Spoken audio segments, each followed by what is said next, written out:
বাহ বিএনপি চমৎকার, তোমরা নতুন স্বৈরাচার।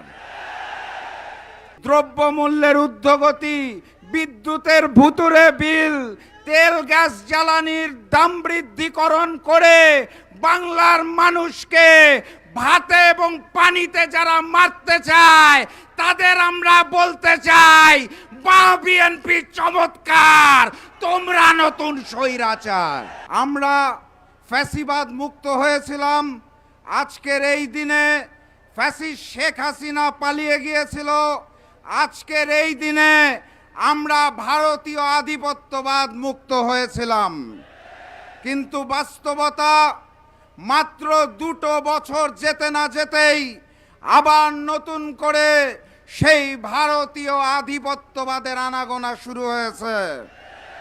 ক্ষমতায় আসার পর ম্যানেজ ভোটের সরকার মাত্র 5 মাসের মধ্যেই তাদের স্বৈরাচারী রূপ প্রদর্শন শুরু করেছে। সংগ্রামী সাথী এবং বন্ধুগণ, অন্তর্বর্তী সরকার 2025 সালে গুম প্রতিরোধ ও প্রতিকার অধ্যাদেশ করেছিল, আপনারা জানেন। বিএনপি সরকার ক্ষমতায় এসে সেই অধ্যাদেশ বাতিল করে দিয়েছিল। গত পরশুদিন তারা নতুন করে তাদের মন্ত্রী পরিষদে গুম প্রতিরোধ ও প্রতিকার আইন পাশ করেছে। কিন্তু সেই আইনে বলা হয়েছে গুম প্রতিকার এবং প্রতিরোধের জন্য আপনি যদি আবেদন করেন, আপনি যদি অনুরোধ করেন, তাহলে তদন্ত করবে পুলিশ বাহিনী। একটি গুমের পিছনে যদি পুলিশ বাহিনী জড়িত থাকে, তাদেরকেই যদি তদন্তের দায়িত্ব দেওয়া হয়, তাহলে সেই তদন্ত স্বৈরাচারী তদন্ত হবে। এখানেই শেষ নয়, সেই পুলিশ বাহিনী তদন্ত করে যদি আদালতে রিপোর্ট দেয় যে আপনার আবেদনটি ভুল ছিল, তাহলে আপনি গুম পরিবারের সদস্য হিসেবে আপনাকে আদালত 5 বছরের জেল দিয়ে দিবে।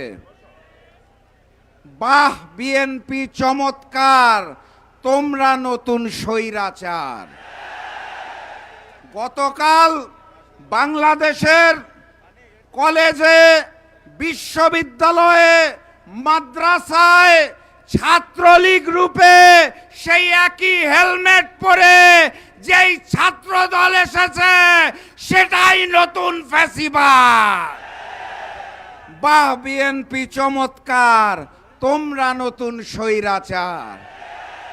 সম্মানিত সাথী এবং বন্ধুগণ, দ্রব্যমূল্যের ঊর্ধ্বগতি, বিদ্যুতের ভুতুরে বিল, তেল গ্যাস জ্বালানির দাম বৃদ্ধিকরণ করে বাংলার মানুষকে ভাতে এবং পানিতে যারা মারতে চায় তাদের আমরা বলতে চাই, বাহ বিএনপি চমৎকার, তোমরা নতুন স্বৈরাচার। সম্মানিত সাথী এবং বন্ধুগণ, আমিরে জামাত ডাক্তার শফিকুর রহমানের নতুন একটা মেসেজ পেয়েছি। আবু সাইদের প্রতীকী চিঠি থেকে একটা মেসেজ পেয়েছি। সেখানে স্পষ্ট ভাষায় বলা আছে, জুলাই এখনো শেষ হয় নাই, জুলাই এখনো শেষ হয় নাই। আর তাই এই নতুন জালেমের বিরুদ্ধে আমাদের বিপ্লব অনিবার্য, ইনশাআল্লাহ। আমরা পারবো, আমরা এই বিপ্লবে বিজয়ী হতে পারবো। আমরা কি প্রস্তুত আছি? আমাদের পারতেই হবে। দেশের জন্য, স্বাধীনতার জন্য, সার্বভৌমত্বের জন্য, সংস্কার ও জুলাইয়ের জন্য অনিবার্য বিপ্লবে আমরাই বিজয়ী হব, ইনশাআল্লাহ। আজকের এইখান থেকে বাড়ি ফেরার আগে আমার অনুরোধ, 3টা শপথ করে বাড়ি ফিরবেন। কয়টা? 1 নাম্বার শপথ, গণভোটের আলোকে আমরা জুলাই সনদ বাস্তবায়ন করব, ইনশাআল্লাহ। 2 নাম্বার শপথ, ফ্যাসিস্ট হাসিনা এবং গণহত্যাকারীদের বিচার, ওসমান হাদির হত্যাকারীদের বিচার আমরা বাংলার মাটিতে করব, ইনশাআল্লাহ। 3 নাম্বার শপথ, ওই পুরাতন জালেম আর নতুন জালেমের চূড়ান্ত পতন এই বাংলার মাটিতে নিশ্চিত করব ইনশাআল্লাহ। সবাই প্রস্তুত?